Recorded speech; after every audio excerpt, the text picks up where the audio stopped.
يلا 1 2 2 ونص. All right. Hi everybody. Today we have a great course on pixel art with Omar Khouri. Omar is a multidisciplinary artist with a very big passion for pixel art. You may know him as one of the founders of Samandal Comics. Omar, I'll let you continue your own introduction and begin your course. Thank you so much for being with us today. Thank you very much. I'm very happy to be here. Excuse the supervillain lighting. This is not usually my this is not my usual room, but you know, Lebanon internet, I had to kind of go somewhere that has better internet than I usually do. So let me just kind of share my screen. Quickly share. Okay. Everybody can see my screen, I hope. Wait, I can't see the chat like this. I'll open up the chat.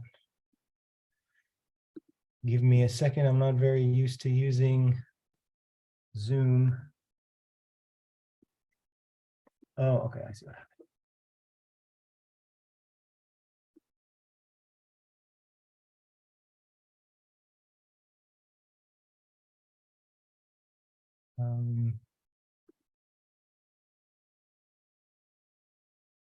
Okay, let's get started. First of all, my name is Omar Khouri. I am a multidisciplinary artist, as Sasha was saying. I work in a lot of different fields for the past 25 years. I'm a painter, I'm a comic book artist, I'm a concept artist for film, I'm a storyboard artist. I've worked on films from, you know, Hollywood, and I've worked on local Lebanese little science fiction movies.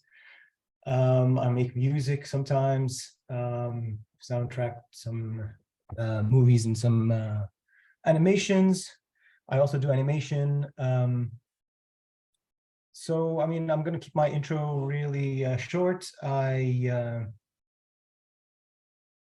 Maybe 4 years ago, I got really obsessed with pixel art, and I've been doing it for most of my stuff since then. Any project that I get to illustrate, people ask me to illustrate or you know, just draw or design, I'm like, oh, what if we do it as pixel art? And so I don't know if you've seen it. I've done the Adonis music video called A'da. I designed and illustrated the whole thing, and a very amazing animator called Ala Flayfil is the animator who animated it. And Ala is going to be giving an animation workshop next week, so be sure to tune into that.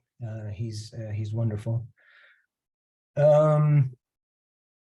So I've done a couple of animations in pixel art. That everything I've done in pixel art kind of looks like it's a video game. So that pixel art video is like a mock 2D pixel art platformer, and it looks like you're playing a game. And I've done some kind of I've done actually some mock-ups of like playable things using all the graphics, since I built all the graphics and all the animations for it. So, and after that, I've done like one for an NGO, for a random NGO. They wanted like infographics, and I'm like, no, let's do it like a video game. So I did it like a point-and-click video game. Most recently, last week, exactly last Thursday, I released a pixel art comic book for the NIB, and it's about life in Lebanon. It's about what life is like in Lebanon. It's for the NIB is an American online magazine for nonfiction comics, which I professionally do comics for.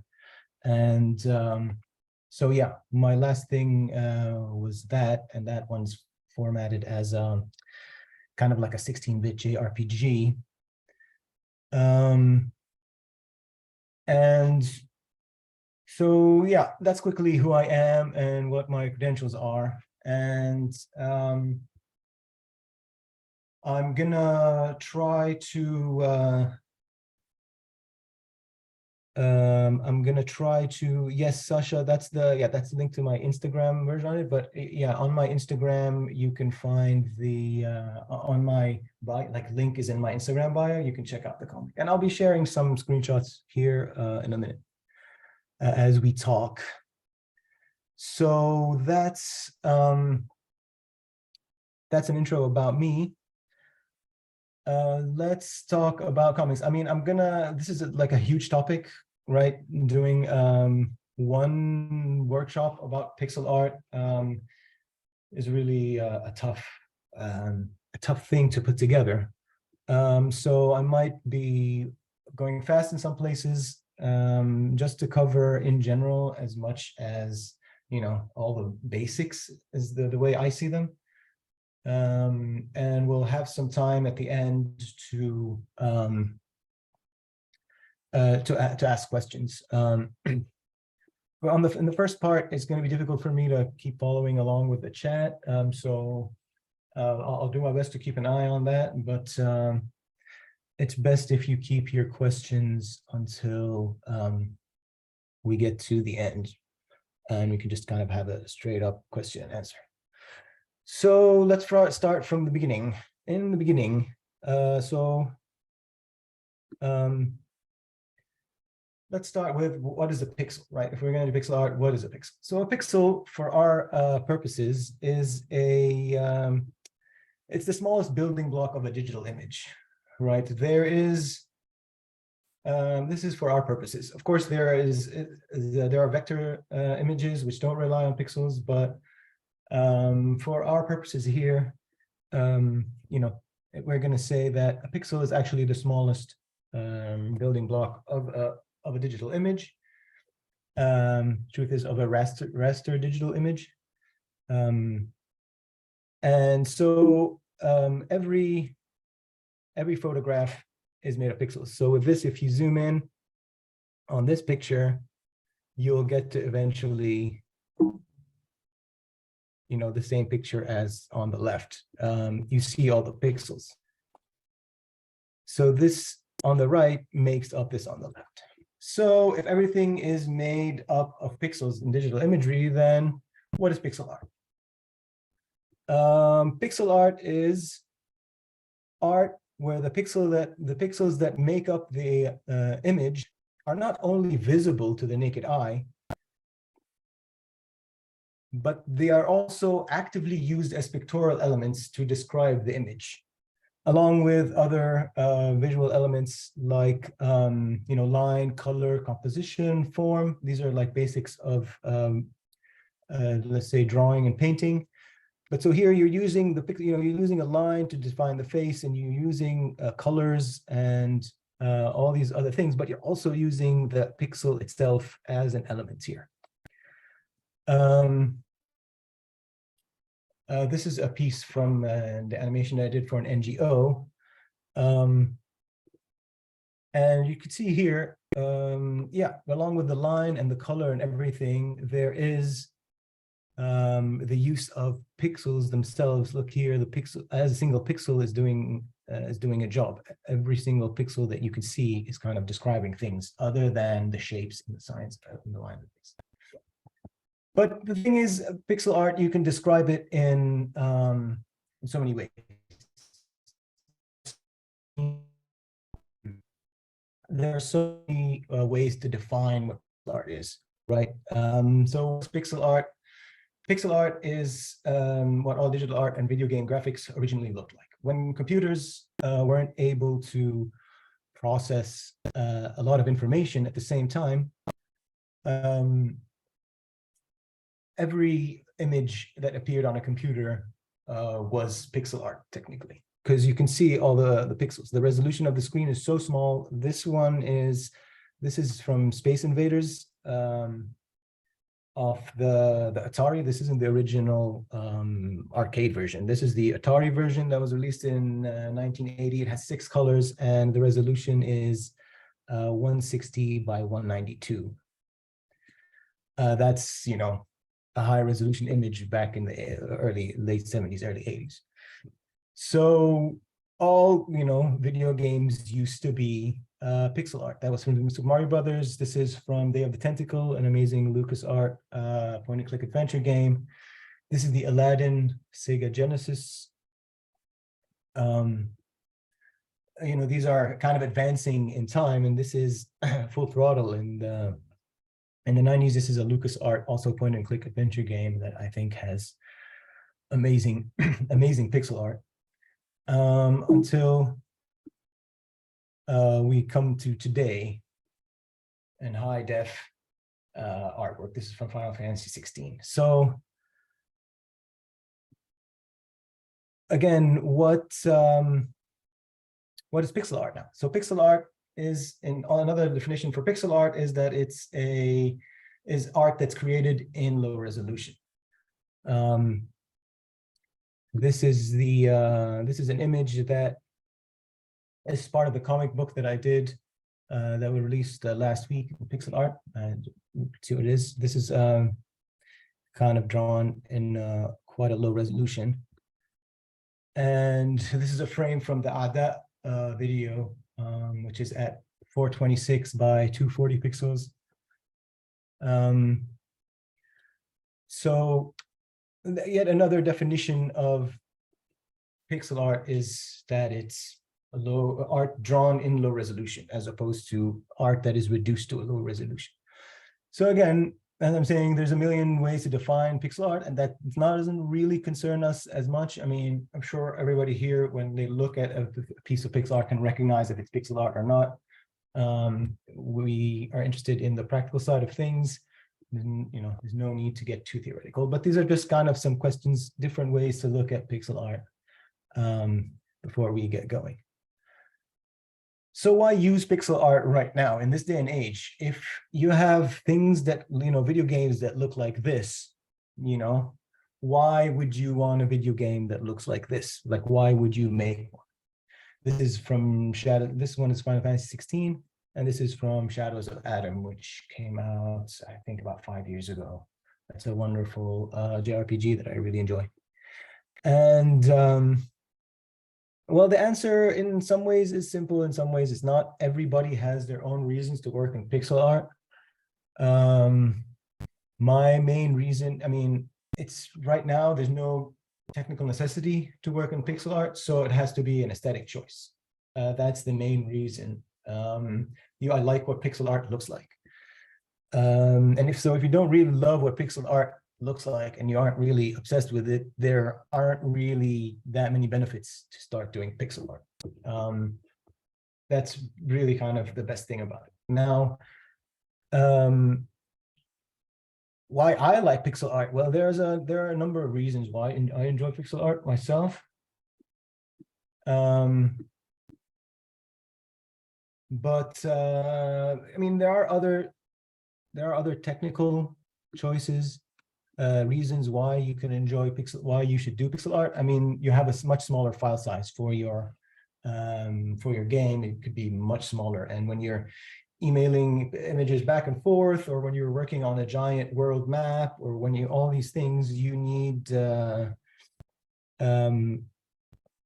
much less computing size to keep it. So you know, like the Adamese video that I did, it was so easy to just send back and forth on WhatsApp and over email. The renders between back and forth between Ala and myself, because, you know, the file size is really small.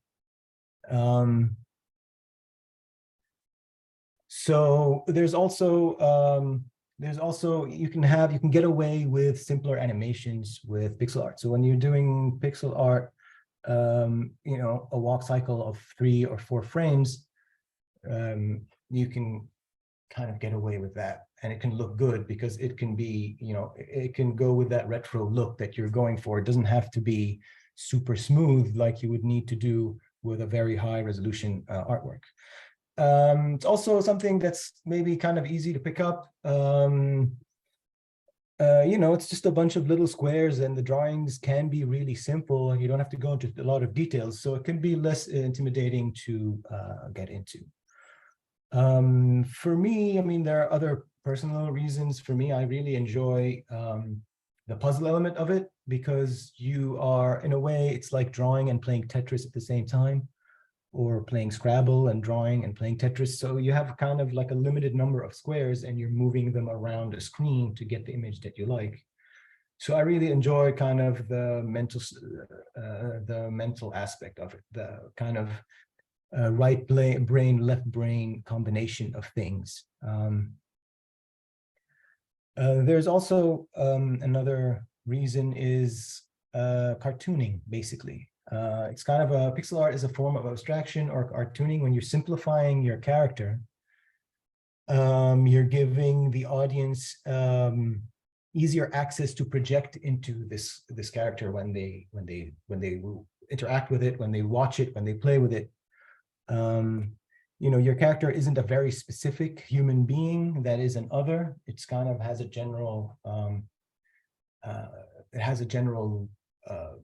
look to it, so you know, people can project into it. And this is why cartoons and things like that, like anime and manga, why these are really popular. It's easier to project. You don't need to be hyper realistic face of a manga character like Luffy or anybody like that, and you could still deeply interact with it. So this is just kind of like why you would want to use pixel art these days. Now, let's start with the practical business. What program do you use for pixel art? This is an important question. I hope that my answers are gonna lead you into a proper place. Here you go.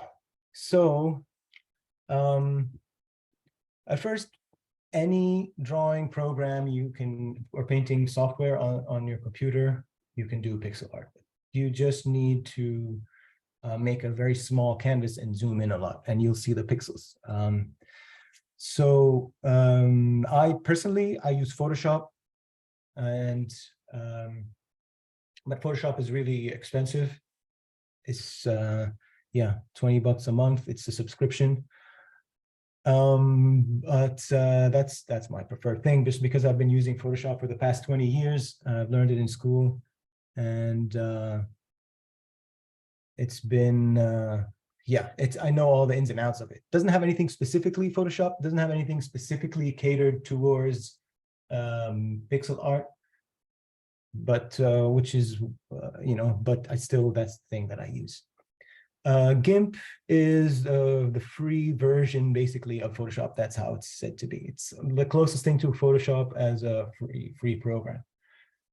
Krita also, yeah, and GIMP also doesn't really have, I don't think, has any specific pixel art features. Krita, I think, Krita is also a free program, and I think the Gaming Academy was suggesting that you use that. It has minimal pixel art things. It has like a brush preset for pixel art. So yeah, Microsoft Paint works. Everything that you can basically draw with works. So then there's the software that are specialized in pixel art, and the most famous and the most widely used right now is Sprite. There is a free trial of it on the website, but you can't save in the free trial, and that's $20. And you have Promotion and G. That's a even more extensive pixel art, and right now it's for $19. It's usually for about $39. So I think they're worried that a lot of people are just using Sprite instead of Promotion now, so I think they're trying to match that price. Pixel Edit's also good. Pico Pixel and the GraphX are free, but they're on the but each one is on Mac and one's on Windows. They're not very extensive. Pixel Edit is here, it's good. It's catered towards more of tile making. It's not very catered to, I mean, you can do sprites and other things on it, but it is originally catered towards making pixel art tiles. There are also online in-browser applications that you can draw in, which is, there's pixelapp.com, there's pixelart.com, there's the low spec has a pixel editor app in it as well. So these are just things that you can just hop on there and try some stuff up if you want to do it. There's an endless amount of pixel art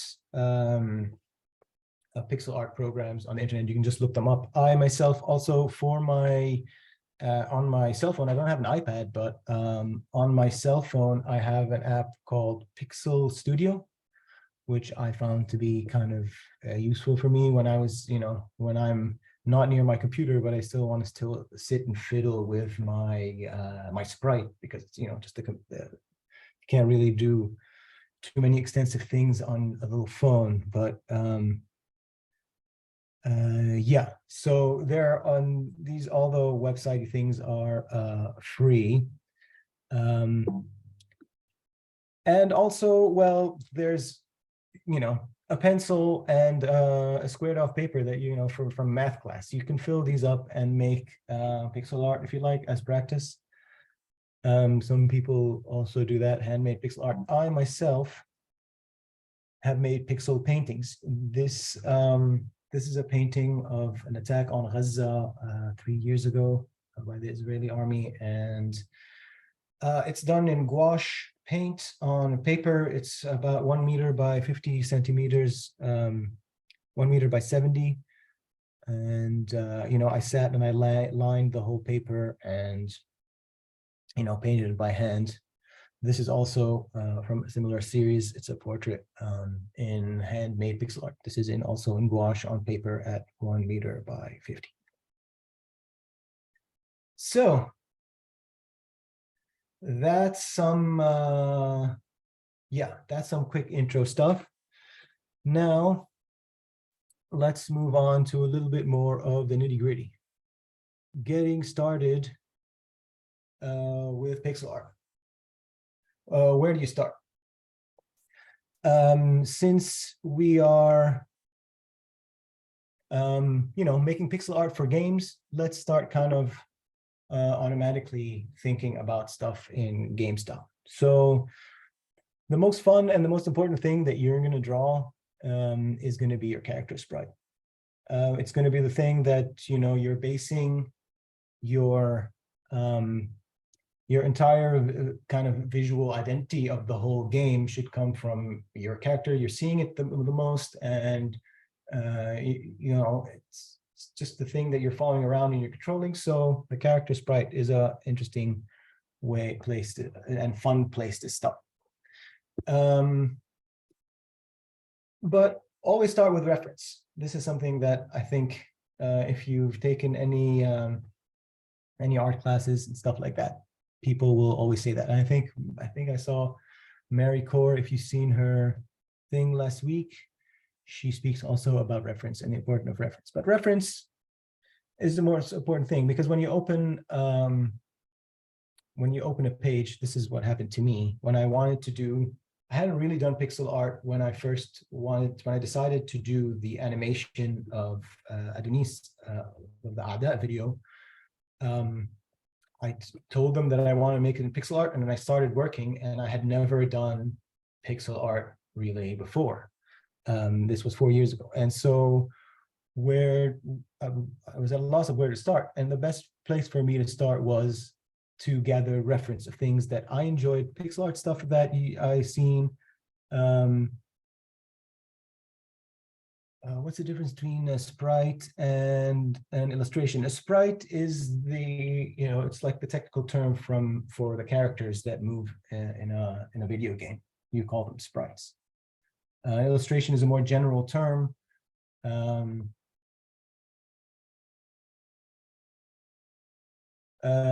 Yes, a sprite is a character. A tile is usually just a. I mean, I can get to these later because they're throwing me off. But yes, tiles are just basically squares that you fill in. So a sprite is the character itself. A tile can be filled with a background tile. It could be filled with a sprite. It's just a unit of the screen is what a tile is, like part of a screen. So always start with the reference. So what I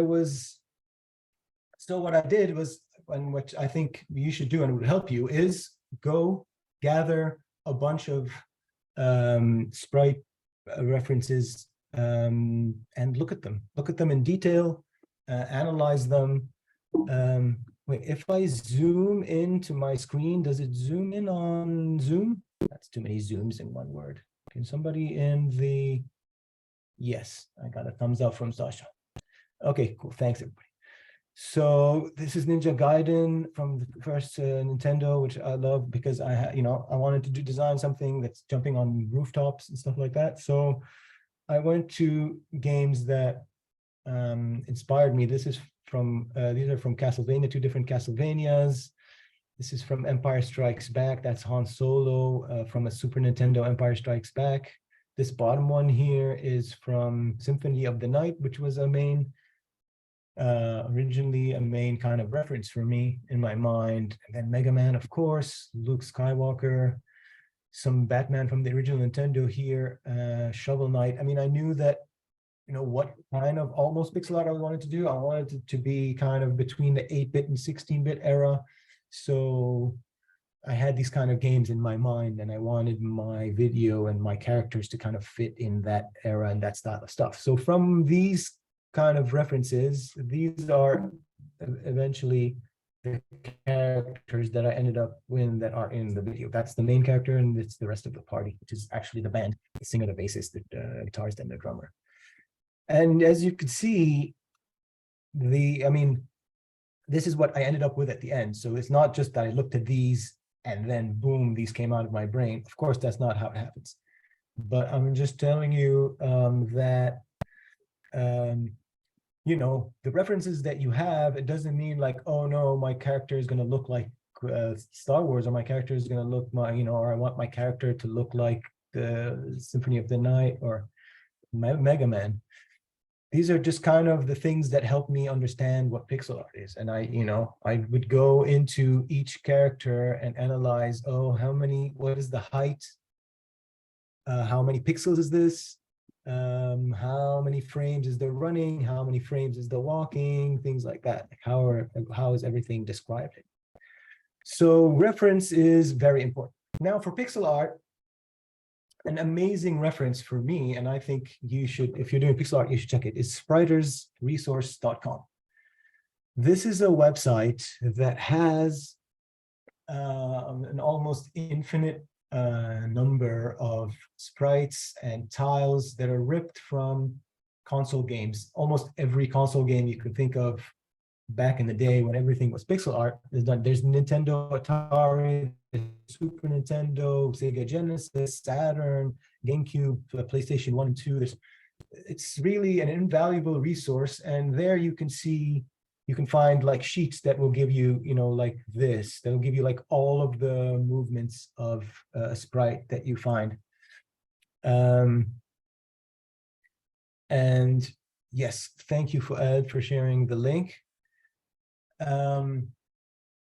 And this is so valuable. So any game you think of, you can just go back and look it up. And I have so many sprite sheets on my computer because of that. And you can just sit and analyze them bit by bit and figure it out. Of course, second would be Google Images. You can just just go onto Google and be like, oh, sprite for Katana Zero, and you can find your sprites there. And lastly, there's the official website of games. More spriters, you don't have a lot of, you don't have a lot of the newer games that are in pixel art. if you go to games, is like new games all have official websites and they have press kits and screenshots, and they're all kind of high quality screenshots, and some of them even have sprites that you can download and look at, because sometimes you can't really find on Google any kind of clean shots or the outfits normally at the beginning and then make them into pixel art, or do you directly start with pixel art? I directly start with pixel art, but you can do both. Answering here Hanny's question in the chat, you can do both, but I prefer to start with pixel art automatically. Here we're gonna go through I'm gonna show you a little bit more details of like what the process is that I go through. So these are screenshots from the comic book that I was telling you about that I did in pixel art that came out last week. And it's designed as a, as I said, as a 16-bit kind of Super Nintendo era JRPG. This here on the right is like a battle scene, you know, spinnies. If you recognize, this is spinnies in Tripoli more clearly than other spinnies. And it was just like about life, and you can check it out. But just to show you, I mean, this isn't a platformer, so but it's the same kind of process when you're designing, when you're trying to come up with a character that you like, a character sprite that you enjoy. So first, again, what I started with, reference.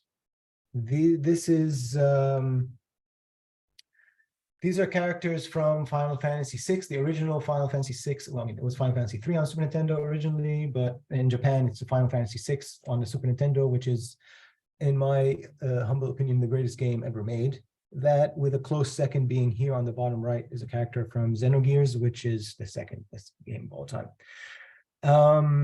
So I knew that I wanted that, the drawings that I was doing, I knew that I wanted it to be in this kind of style. And this is the closest thing that I had in mind to a reference for, which is these guys. Xenogears here on the bottom right is from the PlayStation, and I took a look at it, and the sprites are a little bit too elaborate for me, although they're also beautiful with amazing color schemes. But I thought this was going to be beyond my abilities at the moment for the comic, the time frame that I had. So I stayed with the Super Nintendo kind of 16-bit sprites, and I sat and I analyzed the colors. As you see, like I went through each one, how many colors does each one use? What is the size of it? I redrew a lot of these sprites. And then from building a reference sheet, then you start going more elaborate. I brought in here on the left the full sprite. This is from Spriter's resources, the website I was just talking about, just as much as these are on the right. The full motion of the main character from Final Fantasy VI here on the left, just to get more detailed. And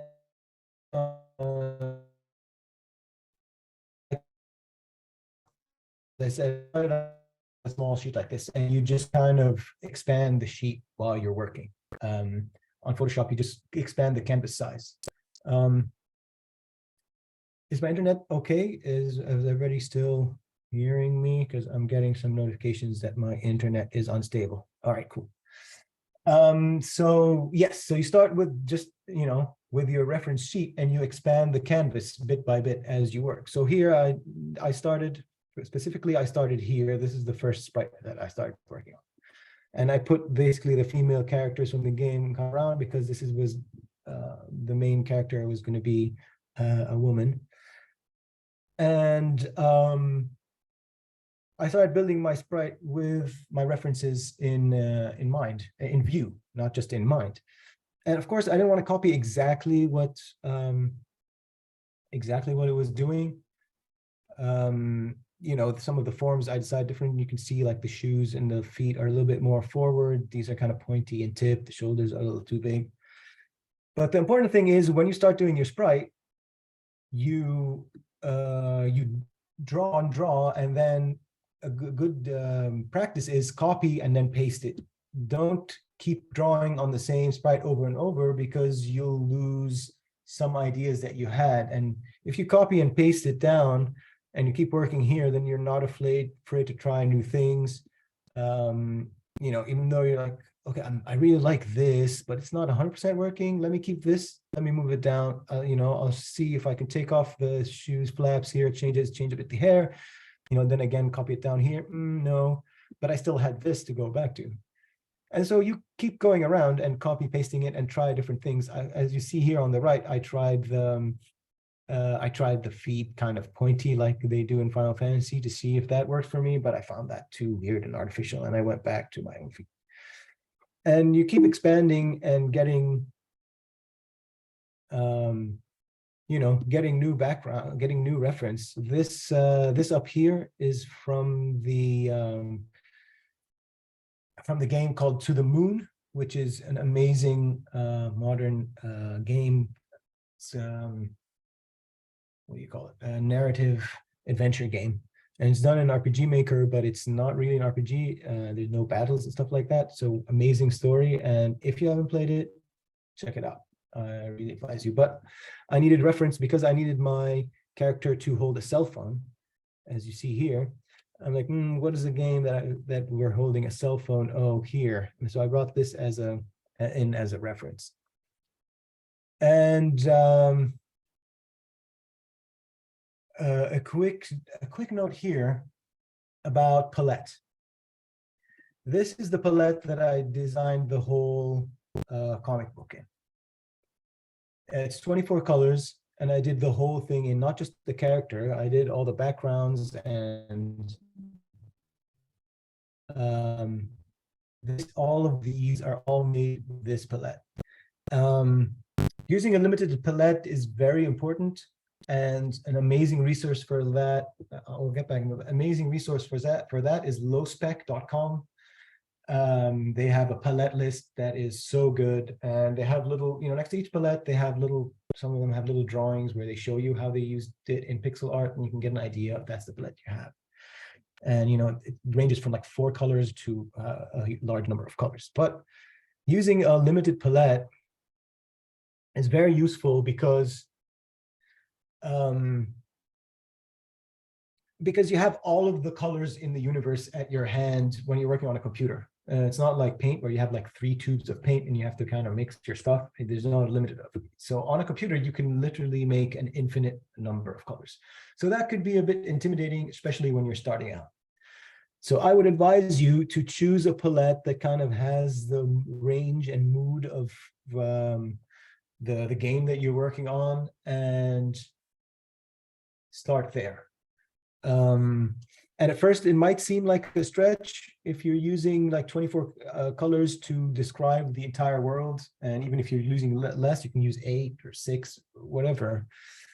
But with when you work on it a little bit, eventually, you know, you start seeing the rest of the world around you in these 24 colors, and you can really understand that anything can be described in any colors. You just have to kind of change your perception about it a little bit. And that happens with practice. So the more you use the colors, the more it's easy to see everything in these colors.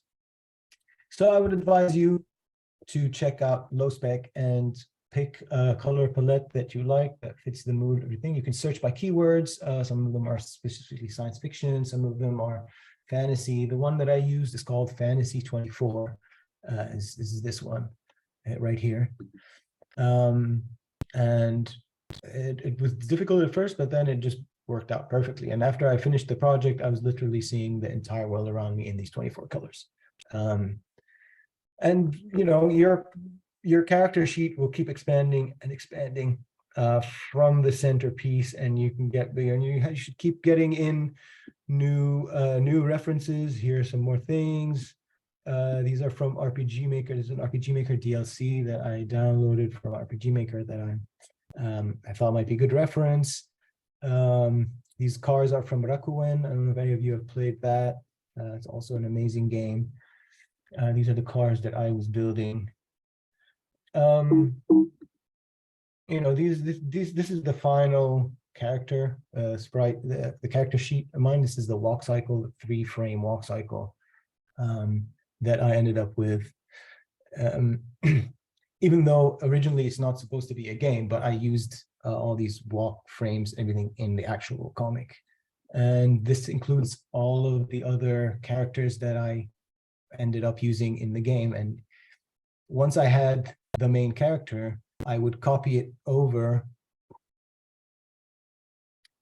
This is all, where do you save all of these sprite characters? This is all one canvas size. As I said earlier, you just keep expanding, you know, the character, the canvas size that you have, and you can just keep them on one big sheet, especially because it's pixel art. So, you know, even you can get to a really, really big sheet with, you know, thousands or hundreds of characters, and it won't be a strain on your computer in any way, or on Photoshop or whatever program you're using. So this is all just, I mean, this is the same file that this was and that this was. What is the average canvas size for just 3 sprites of a character? I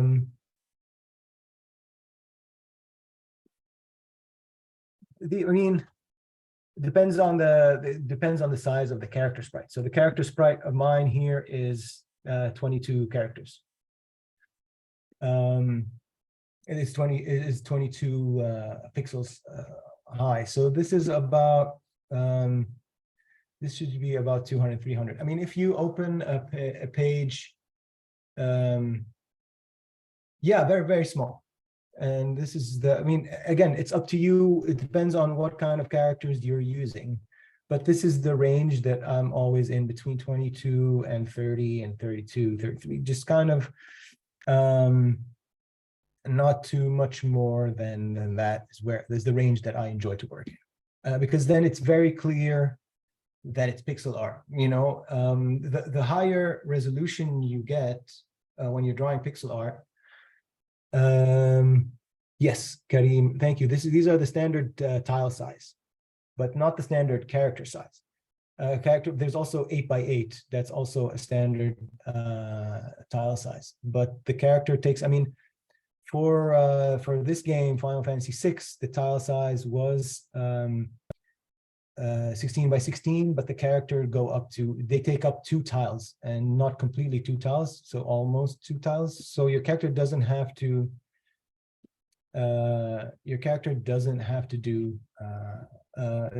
take up an entire tile. This is why a sprite and a tile are not the same thing, and we can talk about that a little bit later.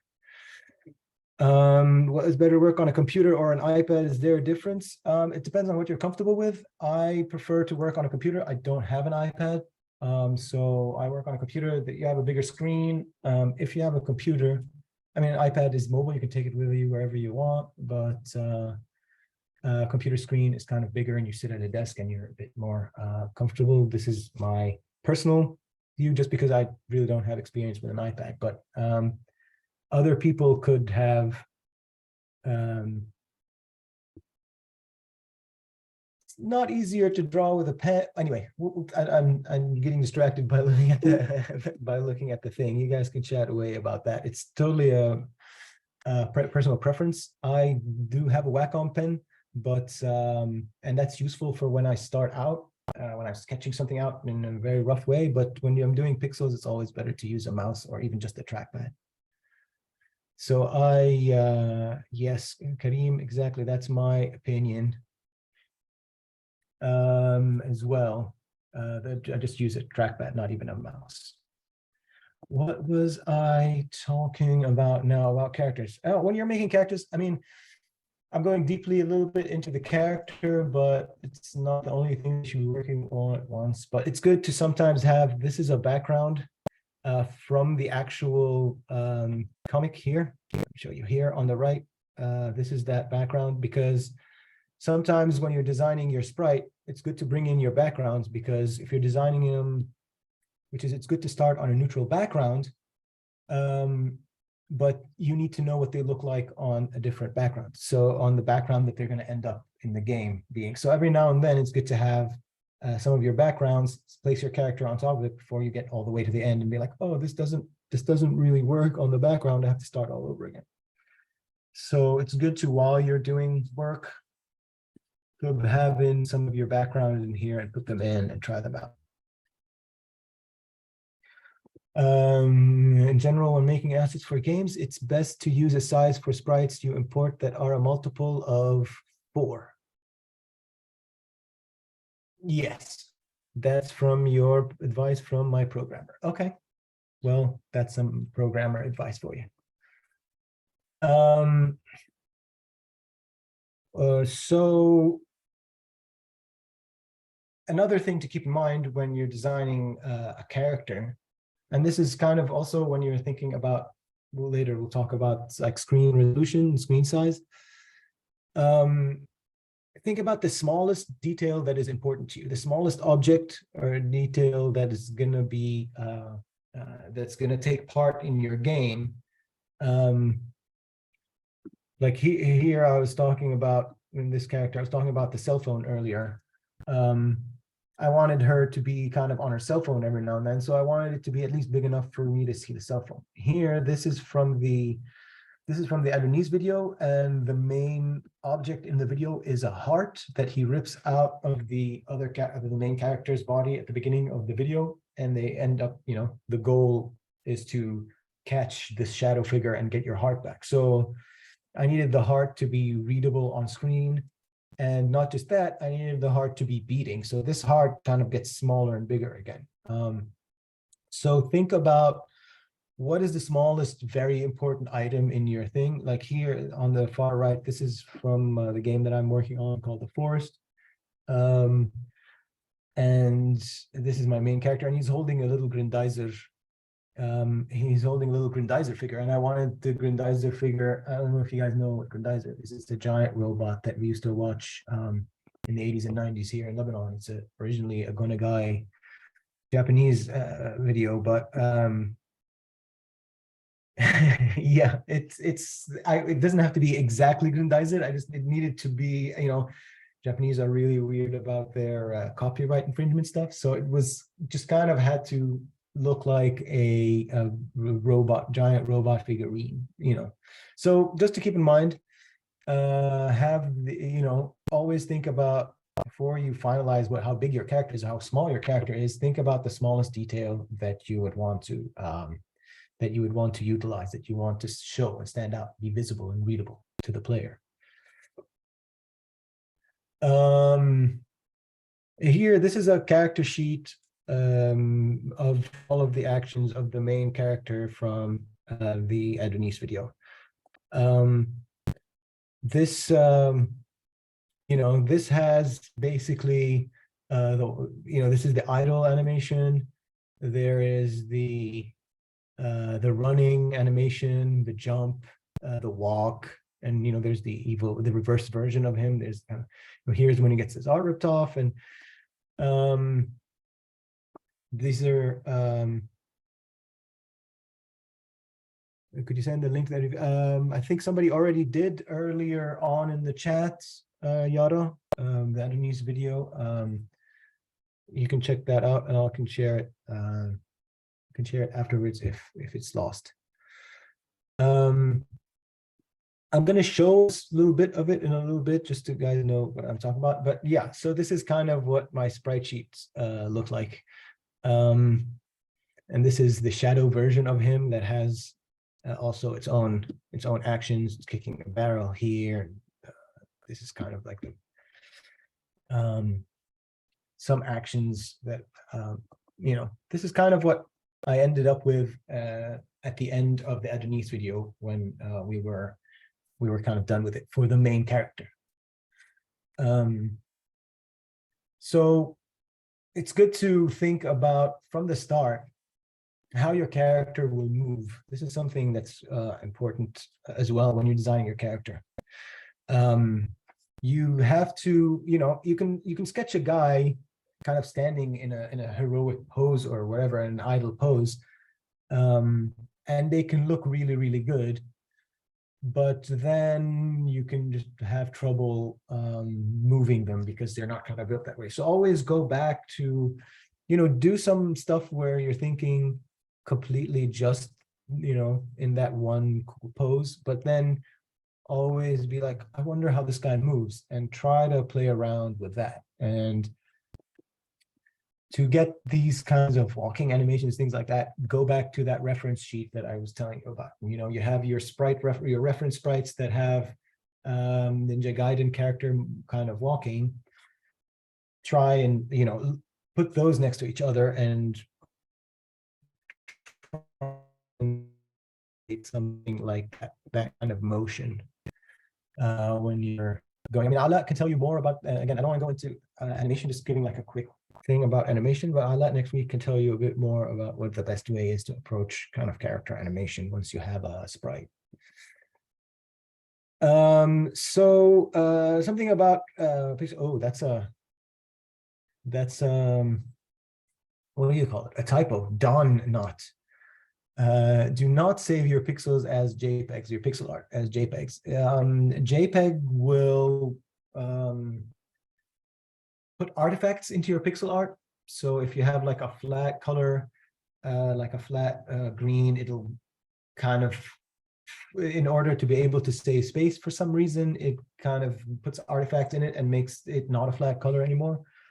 And that's really jarring in pixel art because you want kind of your colors to be smooth, clean. While you're working, use the file format of the actual program that you're working. So if you're working in Photoshop, save it as PSD. If you're working in Krita, save it as yes, there's no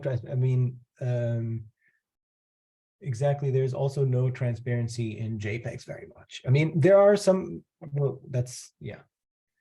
Let's say that is a problem. It's true. It doesn't do well with transparencies, but yeah, use the actual file that you the file format that the program itself is done in. So use PSDs for Photoshop, and every program has its own thing, or Krita, what it is, KRTs probably. KRAs for Krita. Thank you, Sasha. But in the end, usually you'll export them as PNGs, as PNGs. That is usually the format that is used. I mean, in most engines, if I am not mistaken, I use it for, the engine that I use is RPG Maker. It's the only engine that I know how to use as a solo dev, because RPG Maker is not .a sprite. That's a little, I mean, it should be .a's or something, but yeah, thanks, Gadi. Yeah, RPG Maker also uses PNGs. All things that you need would be exported as PNGs.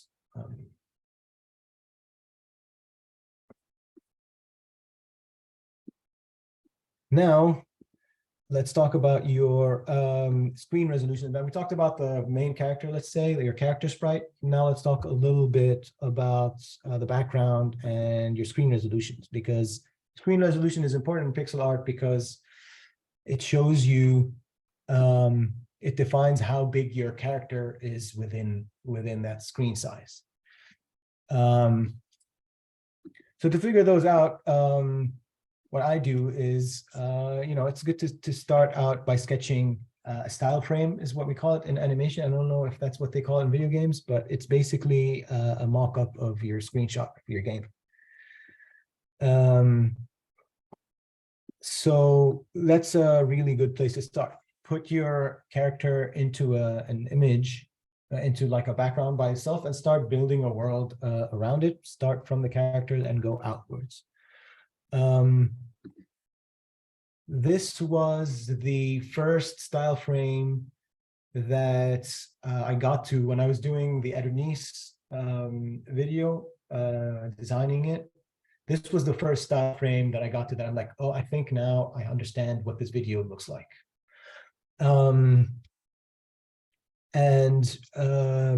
Mainly because I like this. I mean, after I had designed the character, I like the size of him inside of the screen at this proportion. And A piece of advice on that is when you're kind of designing, like taking a screenshot or a style frame for your game, I would advise you, which is something that I always go for, is to start designing the most mundane or boring background in your game. Because if you can make the most boring background, I mean, this is just, there is no even, in the video, there is no confrontation here between these two characters. It's just a part of the video where you jump across and you keep going. So yeah, once I'm like, oh, okay, this is just a rooftop part of my game, and I kind of really like how this looks, which means that the huge kind of memorable moments, as Fawzi was talking about in his first video, and as just the giant epic things that you want to do, maybe boss battles or cool poses or places where main character dies, stuff like that. Those will be so much easier to make into awesome things if you can make the most boring thing look kind of really cool. So I would advise you to start with a very mundane kind of place to go to. Now, I didn't start here, but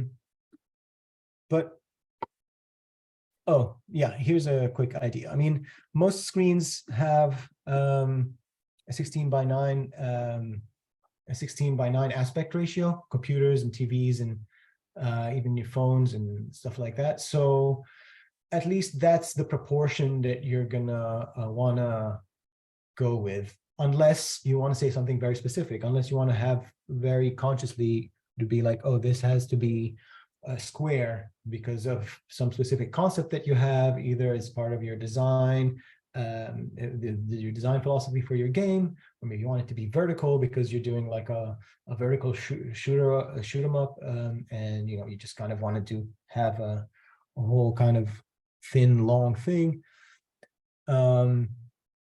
It's usually going to be 16:9. So that's a good place to start if you want, you're thinking about where should I start with the shape of my screen? Like, what is the shape for it?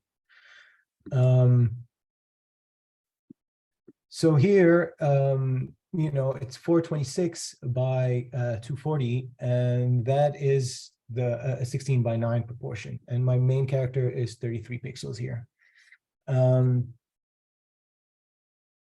And that's just the size that I like, with the number of pixels, the details that I can see in my character versus how big he is in the screen.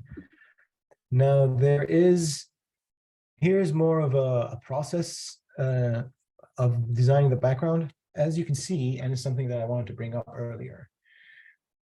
Designing your character and designing your background, or at least your first style frame, don't have to be completely separate. It's not like you make a character and then when you're done making the perfect character, then you build a whole world around it.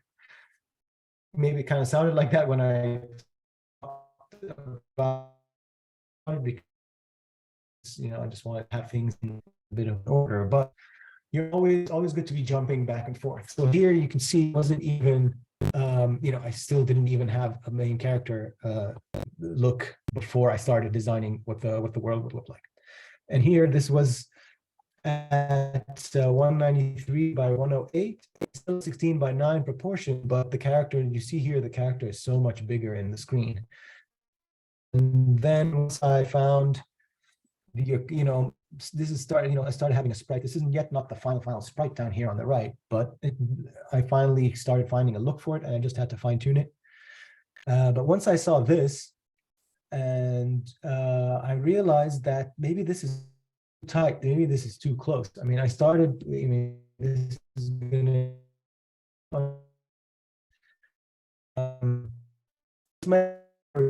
people are talking, but again, this is tight, especially as a platformer, and his abilities, the running jumping ability, because of his, so he's running really fast and he's jumping at great distances.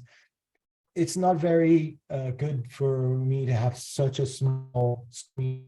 I want to be able to see distances, you can jump. If he's moving fast, you want to see further down the screen so that you have time to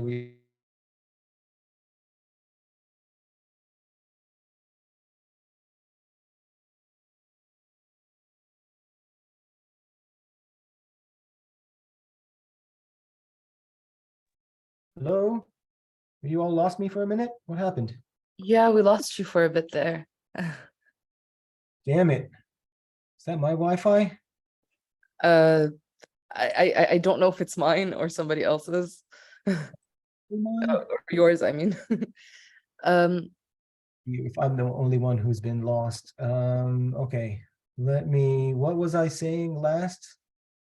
you were talking about the size of the screen, and the general ratio between the character and the how zoomed out you are. Did I reach this screen? Was it that quickly? Yeah, you reached the last screen here. I reached this screen and I talked Yeah. through this. Yeah, you were talking about this when it went away. Okay, well, let's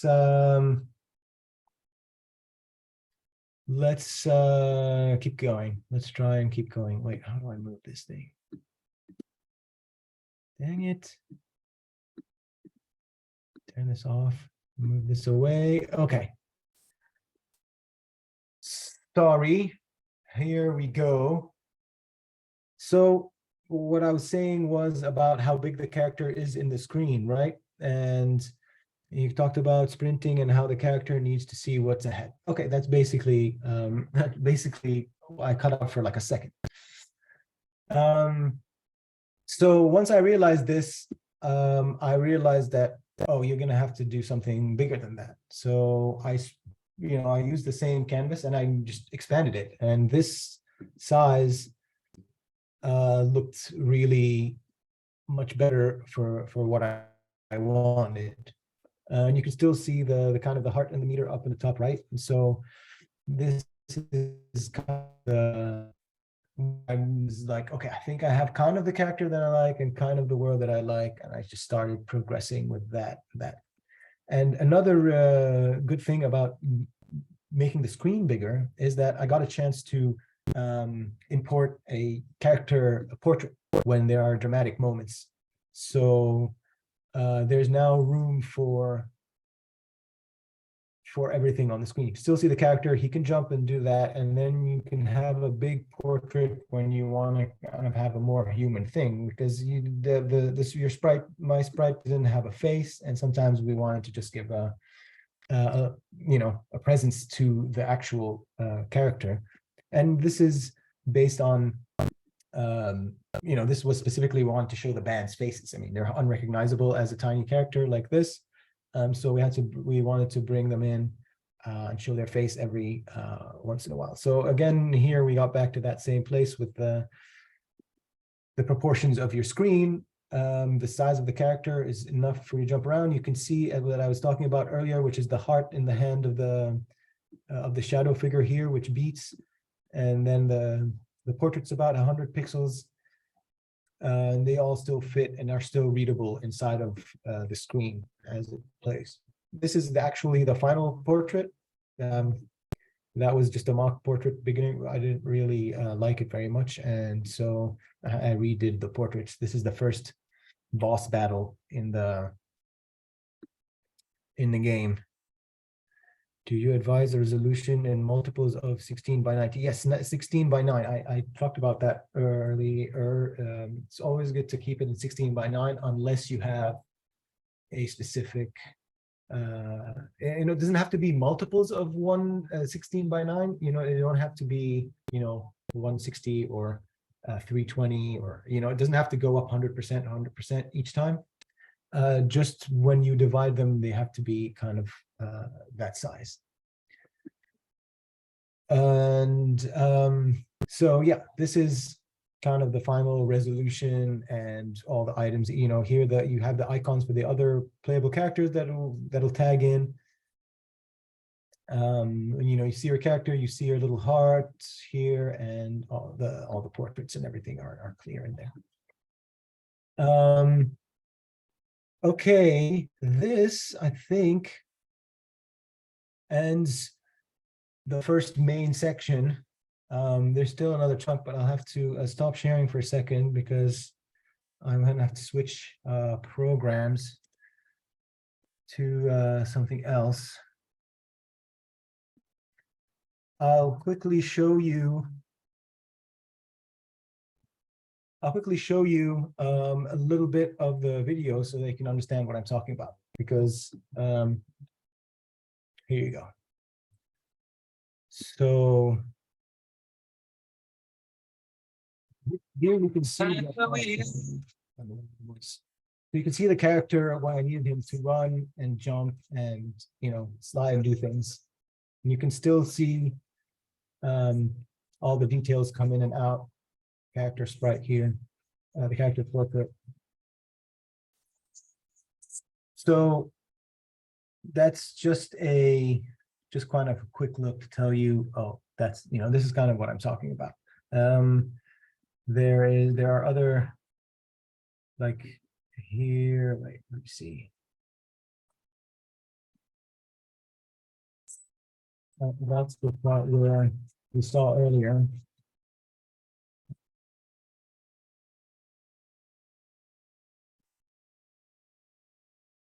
So that's just kind of a quick look at, you know, after doing the backgrounds and after doing all the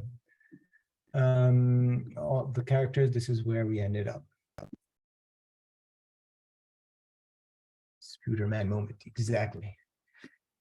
So yeah, you can check out the video, and the link is in the thing, in the chat.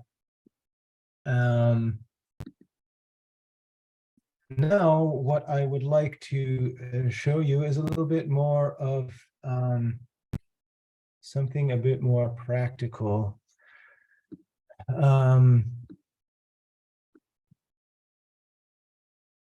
Here we go. This is my Photoshop screen.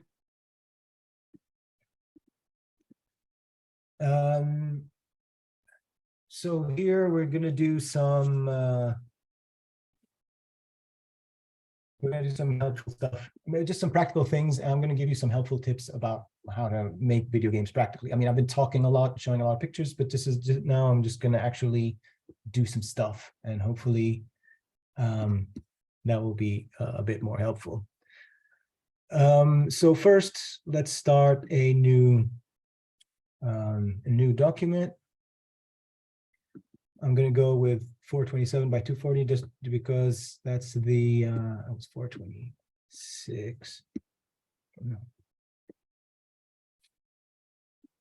That's just what we've been talking about. That's the that video resolution.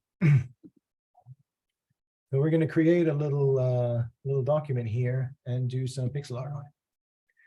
Now, first, how to start doing pixel art? First, when you open the thing, when you open your Photoshop or whatever non-pixel art.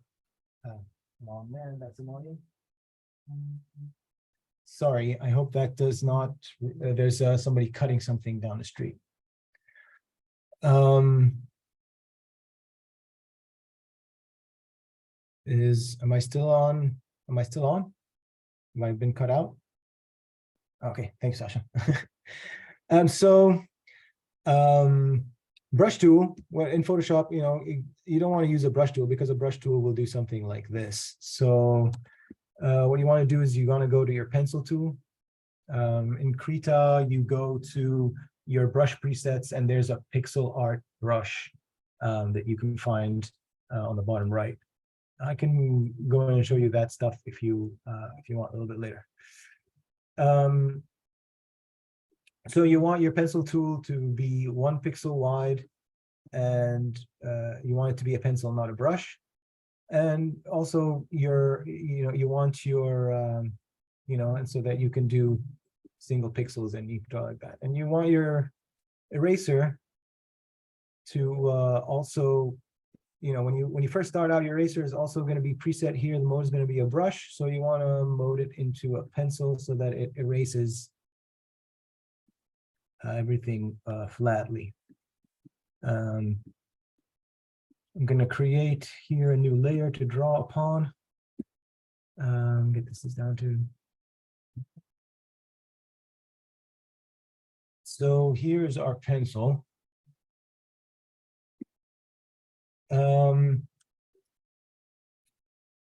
So what were we talking about here? Yes, some helpful tips to speed your progress. First of all, these are some basic ideas in pixel art that you're going to have to deal with if you're doing pixel art. The first is called doubles. And what is a double? When you're doing a line in pixel art, you're trying to do a straight line of 1 pixel. For some reason, you know, look, it's not 1 pixel long. There are some it's thicker than 1 pixel in a lot of places. This is what we call doubles. And this is because your brush kind of goes over 2 different squares on the corner between 2 different squares and it makes 2. So these are called doubles. And if you're working in a non-pixel art, program, you're going to have to clean those up yourself. Excuse me. So you can go in and get rid of the doubles until it becomes, you know, you have to go in and clean it basically one at a time. Well, that's too many. Those are doubles, and you know, at the end you'll end up with a cleaner line.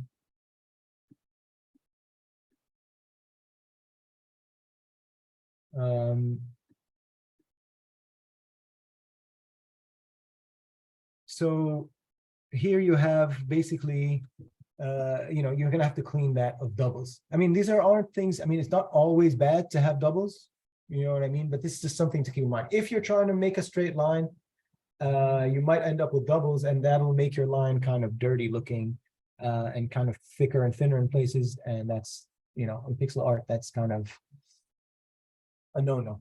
Now, if you're using a pixel art specific program, there is an option usually that you click, like in Sprite, I think it's called a pixel perfect.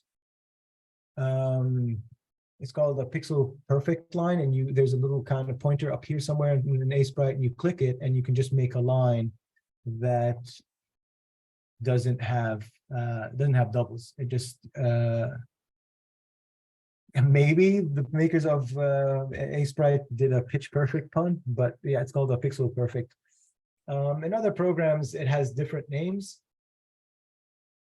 I think in another one, it's called like a perfect 1 pixel line. I mean, so there are options where you can in pixel specialized programs where you can just have easier luck with that. I mean, there's something for me just a little bit obsessively tasty in sitting and erasing these doubles that you don't want.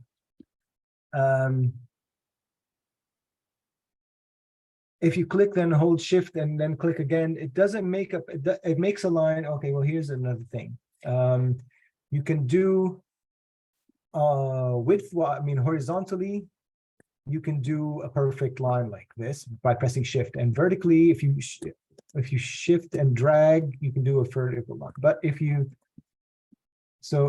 click, then press shift and then click somewhere else, it does make you a straight line from one point to another point that does not have doubles, if that's what you want to do. But the doubles, I mean, it doesn't have to be a straight, you know, you can be doing, you know, not a straight line, a line to describe somebody's cheek or somebody's nose. It doesn't have to be, you know, you don't want it to be fixed perfectly straight. So that's the idea of doubles. Basically, it's those extra pixels. How do you clean what? How do we clean this? The line of the shifting. This is another problem, which is called jaggies. So when you do the line like you said, if you press, let me delete this guy and start a new one. When you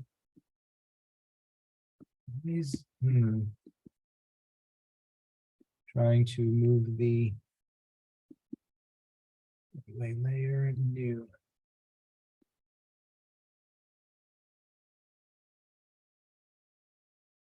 So when you do this line where you shift and you press like that, you get a different problem, which is called jaggies.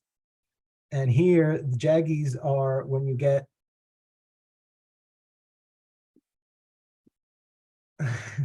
we're getting to anti-aliasing in a minute.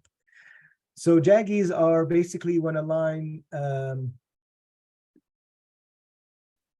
when a line is jagged, basically in some places, it doesn't make a very clean straight line. When the segment is 1 pixel and then 1 pixel and then 2 pixels and then you're making like 1, and then you go up 2, and then you go up 1, and then you go up 2, 3, and then 1 again, and then 1, and then 2, and those are called jaggies. And those happen when you do this kind of click-to-click line, or it happens when you draw a line. It happens when you draw a line and then you clean up that. Well, there's no doubles here, so if you just draw a line freehand, you get a lot of jaggies, all these extra things. So in order to clean jaggies, you want your lines to be of equal segments. That's what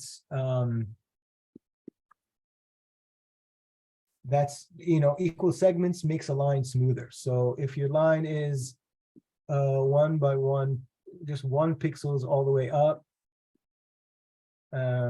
just to speed things up. This is a quick way to make your line longer. If you, instead of sitting and doing it 1 by 1, you just magic of Photoshop. Exactly. This is just using the marquee tool, and you select a part of the line that you want, and then you press the move tool. You press Option, and then you can copy that part of the layer that you have. So you can make this is, you zoom out, it's clearer. Look at the difference between this line here on the left and then this line, how much cleaner and straighter that line is. Hashtag no straights says Mloukhiyeh, but sometimes some straights is good, at least in pixel art. And so the same will be with 2 line segments for a lesser angle. And you can go the longer the segment is of each, the longer the segment is of the pixels, the sharper the angle is going to be. This angle, the 1 pixel line angle is a perfect 45-degree angle. And so, and then you have, this is the 90-degree angle. This is your horizontal line. The more segments there are, the longer the segments are, the closer the angle is going to be to vertical here, and in the reverse way here as well. The same thing. It's the same thing. This is the same as this, but it's the same angle, but from the other side.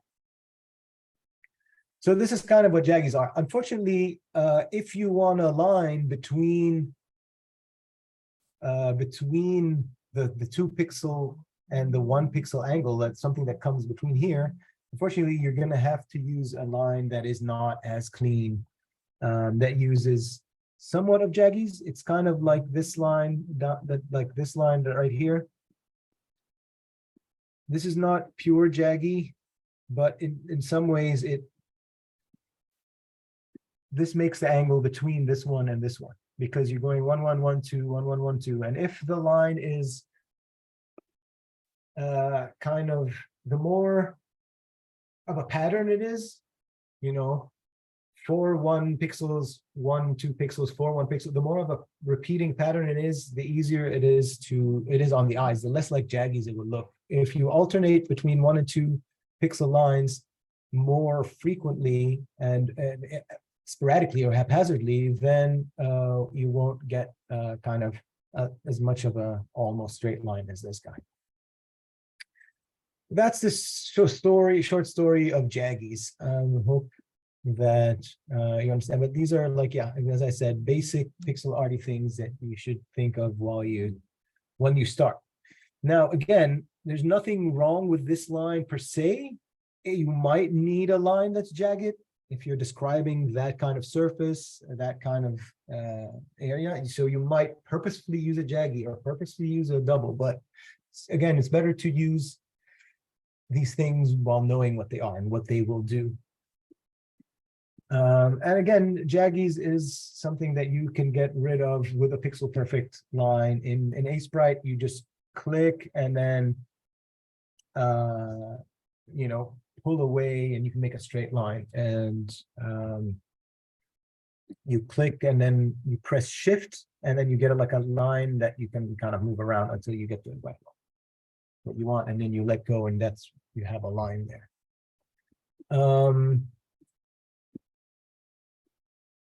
Next is curves. Curves are a bit difficult also in pixel art. So imagine you want to do kind of a curve.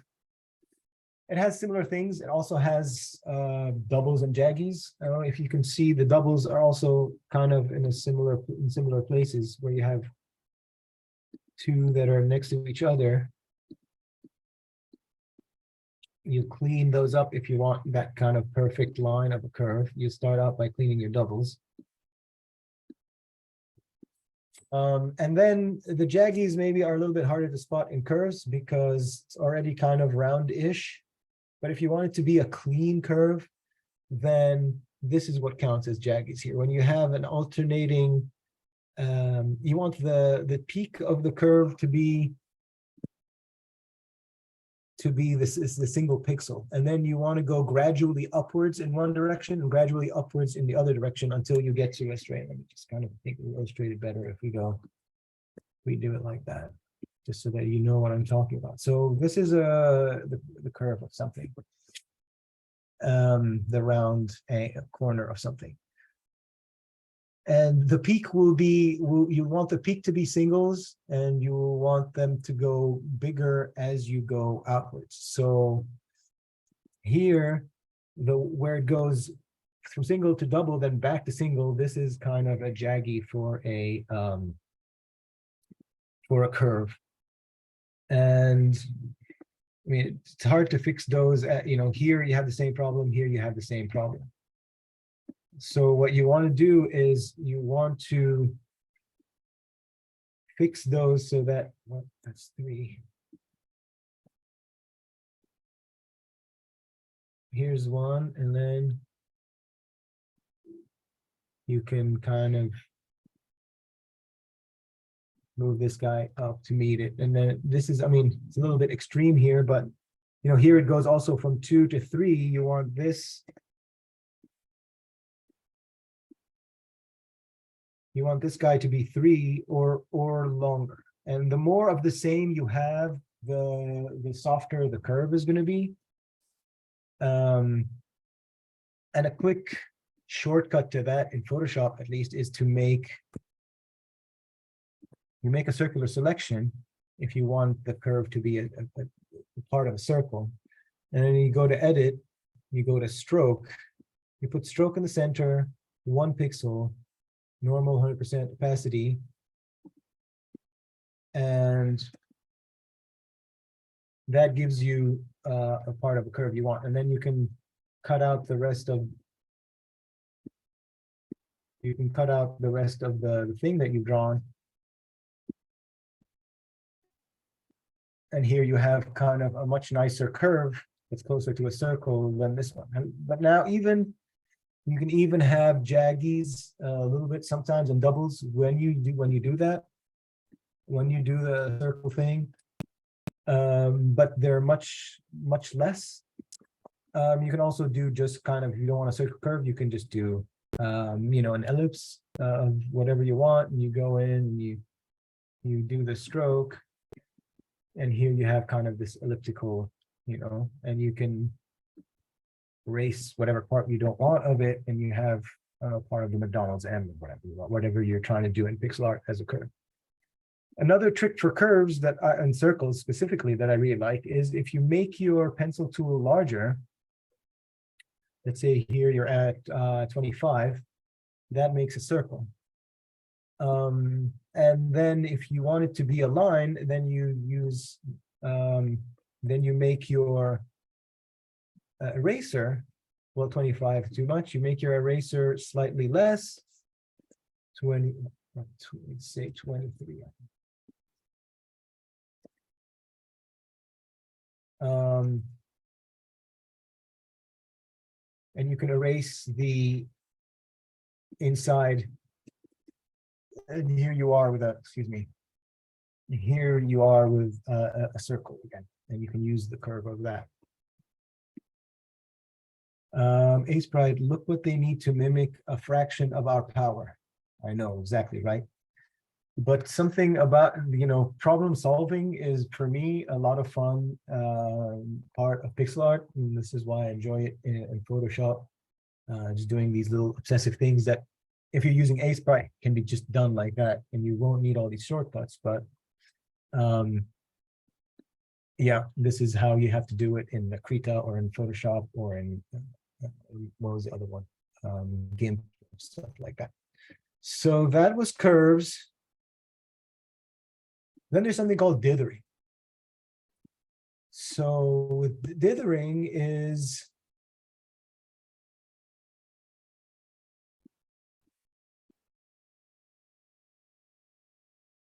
dithering is, let's see, let's choose this one. Let's say you make an area and you fill it. This is a paint bucket to fill with the color that you selected. If you want to make this instead of a flat thing, you want to make it a kind of a curved, rounded thing, as if it's a cylinder instead of just a rectangle. So what you can do is you can fill in. You can make it go darker and darker. This is, I'm just using Option Delete is the shortcut for paint bucket in Photoshop, just so that if you're wondering about how magically things are happening here. If you just go with darker colors,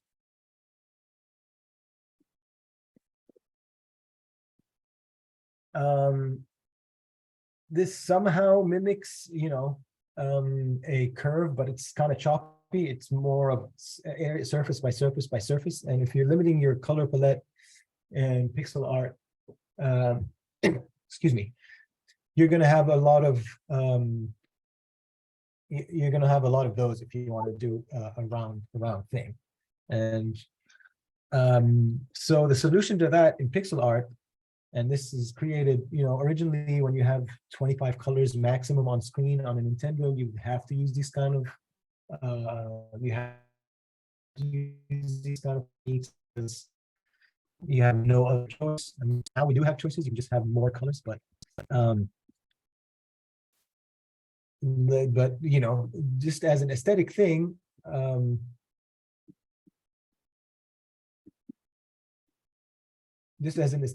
you can use this. And also if you're limiting your palette. So what you can do with with dithering, what you do is you do this kind of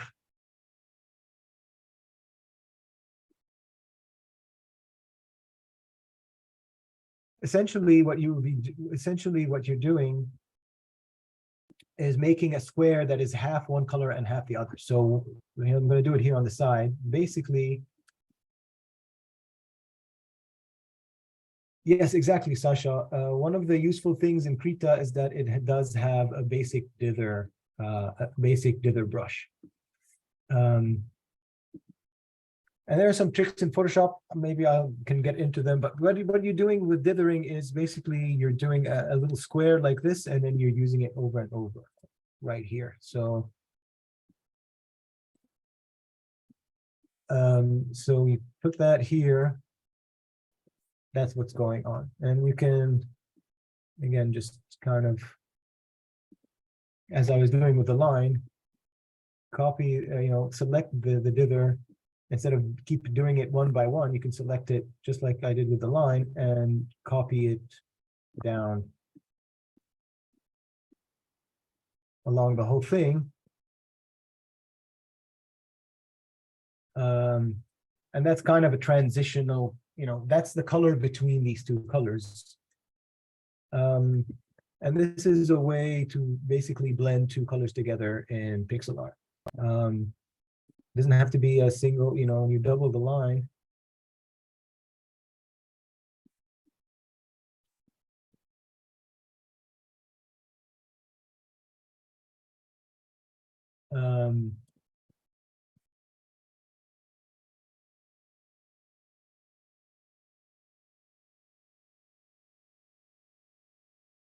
Weird there.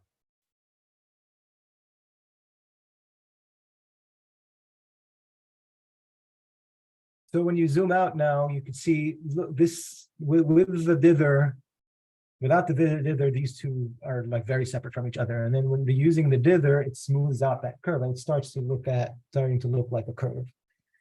And you can use that, do the same thing between this color and this color and this and this. And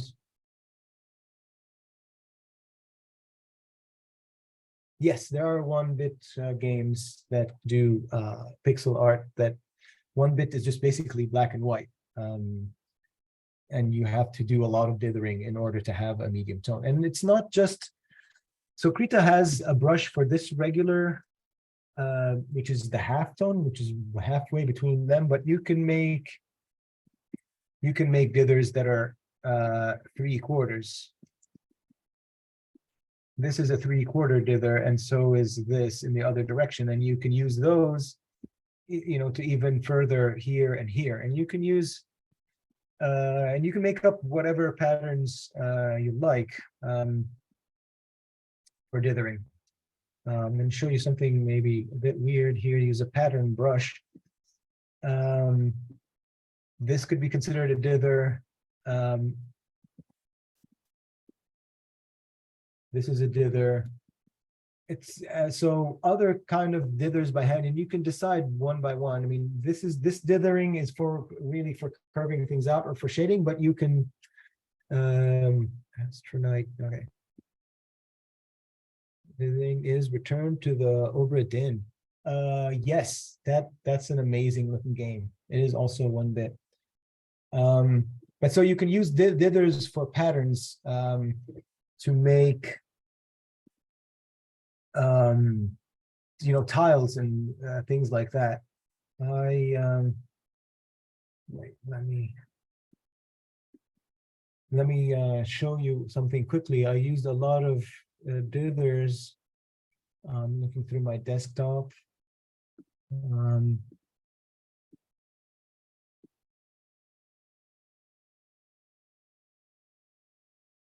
I used a lot of dithering in the comic book that I did, that I was telling you about, the pixel art comic book.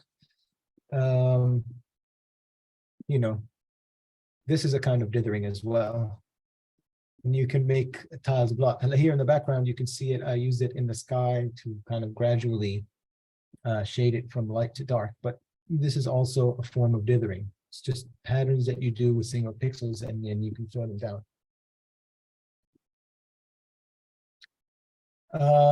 So that's the story of dithering.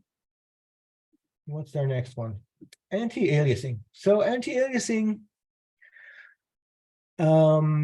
is a little bit difficult to talk about. It's a hard thing to describe. Anti-aliasing basically, let's see here, there's an option. There are some tools that you that you have in Photoshop that use anti-aliasing automatically, and that's maybe the best way for me to show you what anti-aliasing means. So here I've been using the circle to make these kind of things, but my anti-aliasing has been off, this little kind of thing up here. But if you click anti-aliasing on and you do a circle and you fill it with a color, well, sorry, 1 second. You fill it with a color, look at the edge of the circle. Now, if you don't have anti-aliasing, take the anti-aliasing off, and you do the same thing. Look at the end. So this is without anti-aliasing, this is with anti-aliasing. So anti-aliasing is basically giving transparency. Some pixels around your work are transparent, gradually transparent so that it makes the curve smoother to the eye when you zoom out. You know, our purely pixel without anti-aliasing one here, you can still make out the edges. Here, they start to disappear completely, and it looks more like a complete circle, even though they are in the same resolution. This is anti-aliasing is more of a modern thing on pixel art. I personally don't like it. I don't use it in my own stuff. I like the kind of crisp, clean edges of stuff, but it's a way to make you know, some things blend in together a bit more, and you can use that now with a lot of that is exaggerated anti-aliasing. What is the circle one? What you can do, I mean, you can do also your own anti-aliasing by hand to let's say a new layer here, and you can reduce the opacity of your layer, and then yeah, exactly, you can just use one, like, you know, you can use, here I am, you know, you can do it as one color, like I'm doing here, for instance. I mean, and it makes it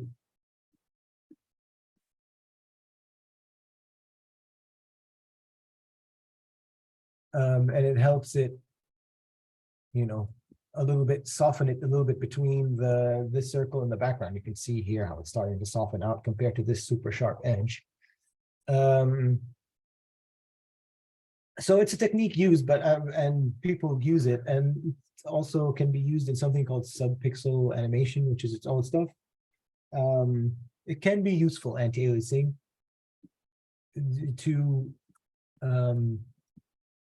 yeah, to bridge the gap between two sharp things. But personally, I just really like that crisp, hard pixel art line, and you know, anti-aliasing, you start to lose that a little bit, in my opinion. But yeah, it's a personal preference, and this is why I'm talking about. So anti-aliasing is that doing in between pixels to, you know, it's to soften the range between, you know, it kind of does something similar to what dithering is doing here, but in a different way. And then after anti-aliasing, we have the problem of resizing.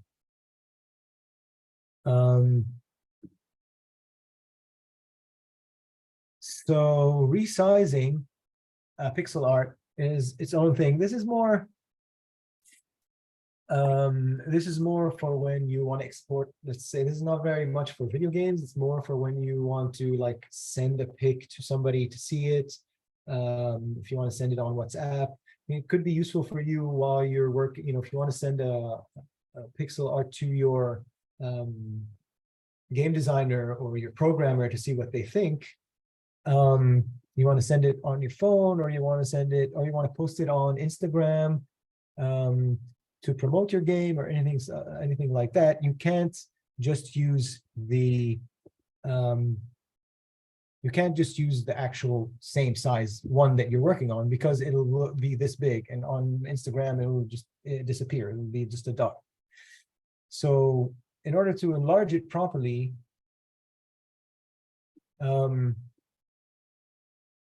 in order to save it and send it, you're going to go to your image, let's say image size, which whatever program you're working on has it in a different place. But if you want to enlarge it, there are two things that are good for you to do.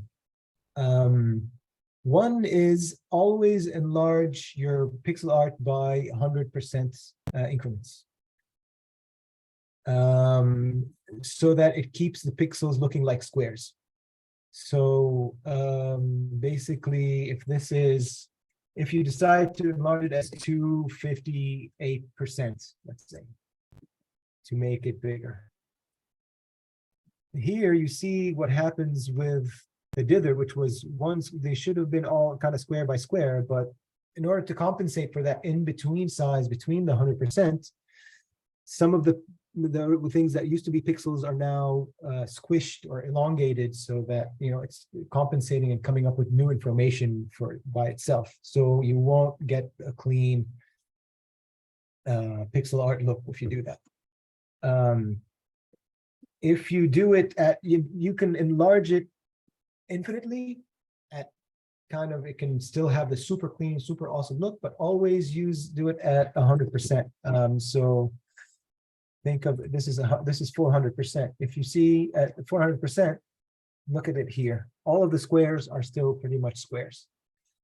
The more, you know, it'll still look like pixel art, but enlarged. When you go with 100% increments, again, you can go infinitely large. You can print your pixel art, something that you drew at this tiny small size as a giant billboard, as long as you're doing it at 100% sizes. And another thing to keep in mind is when here you need to have the resample.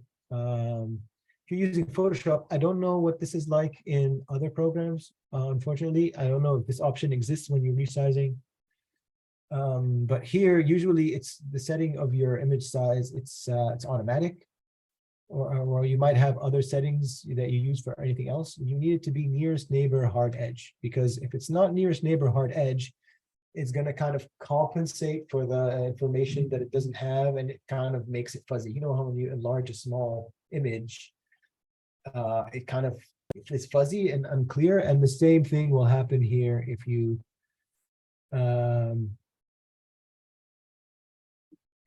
do like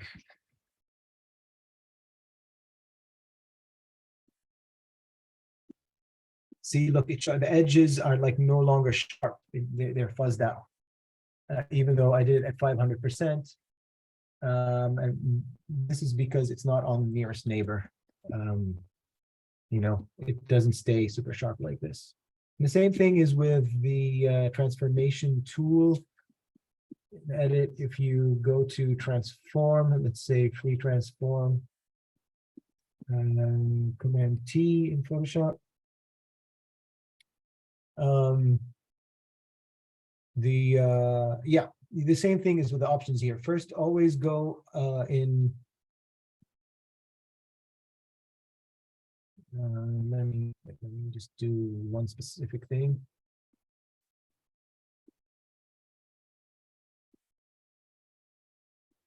So Command T to enlarge it. You can enlarge.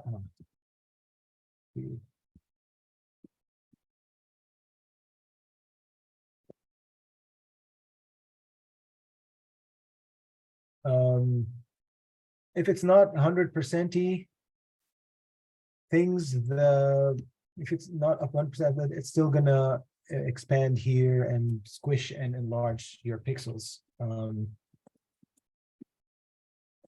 So here you can use them, and you can just go to 200%, 200, well, 22,000% is too many percents. No, don't crash.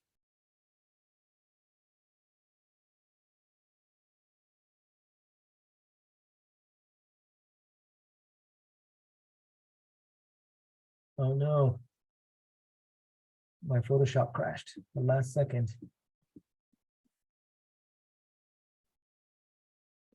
It's really like the last thing that I'm talking about. But so here anyway, while it's crashed, you can use it as in the width and height. Always go with 100% increments. And oh, it worked. It uncrashed. Yeah, always go with 100% increments here, so length and width, and here the interpolation. Yeah, I don't know how that is. Here the interpolation is the same thing. You have bilinear, bicubic, sharp and smooth, and sheet. Put it on nearest neighbor so that it also keeps that. Keeps your lines crisp and sharp when you enlarge. That was resizing. I think that's all I have to say. That's a lot of talking, but I think that's about it. And thank you very much for listening. I hope some of this was useful at some point.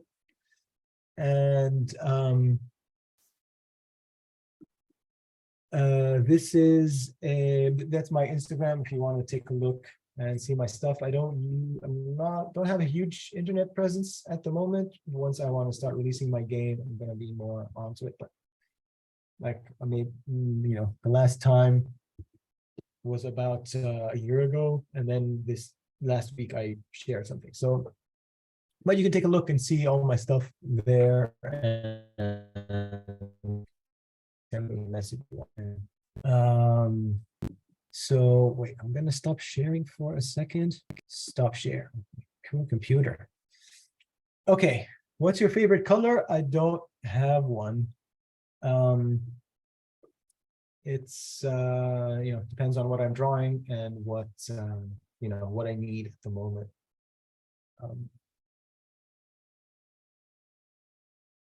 Omar, honestly, thank you so much for this session. You're welcome. Yeah, I'm sorry. I hope it was kind of useless. I hope it's kind of useful. No, super useful. I mean, I've dabbled in pixel art without a lot of knowledge about it, and I didn't really pay attention to all the line things. So that was really useful. But thank you so much. It was such a joy to have you with us. And yeah, thanks. Sorry, Awesome. I just want to stop the recording.